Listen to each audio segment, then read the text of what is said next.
ప్రేమతత్వం ఛానల్కి స్వాగతం. ఒక వ్యక్తికి నలుగురు భార్యలు. ఇప్పుడు మనం తెలుసుకుందాము. నాలుగవ భార్య అంటే చాలా ప్రేమ అతనికి.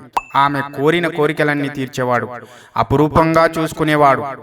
మూడవ భార్య కూడా చాలా ఇష్టమే, కానీ తన గురించి మంచిగా ఎవరి దగ్గర చెప్పేవాడు కాదు. ఏదైనా సమస్య వస్తే వెళ్ళేవాడు. ఆమె కూడా అతని సమస్యను తీర్చి పంపేది. మొదటి భార్య అంటే అస్సలు ఇష్టం ఉండేది కాదు అతనికి.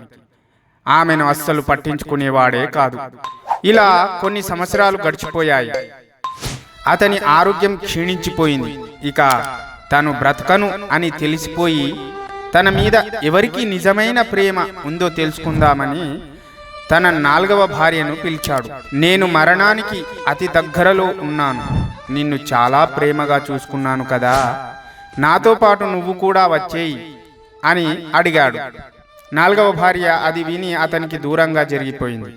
ఆశ్చర్యచకితుడై తన మూడవ భార్యను కూడా ఇదే కోరాడు.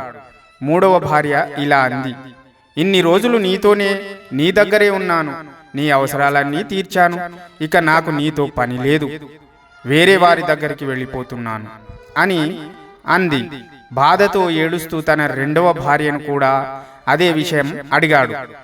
నేను నీతో పాటు నీ శివయాత్రలో పాల్గొనేంత వరకు నీ వెంట ఉంటాను, తర్వాత నేను వెళ్ళిపోతాను, నిన్ను అప్పుడప్పుడు తలుచుకోగలను అంది.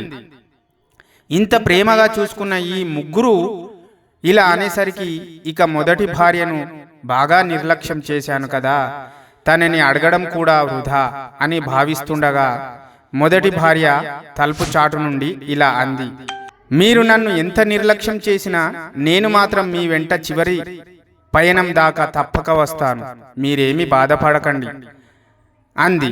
అప్పుడు అతని కంట నీరు ఆగకుండా ప్రవహిస్తూనే ఉంది. కాబట్టి మనిషి ఎవరిని నిర్లక్ష్యం చేయకూడదు.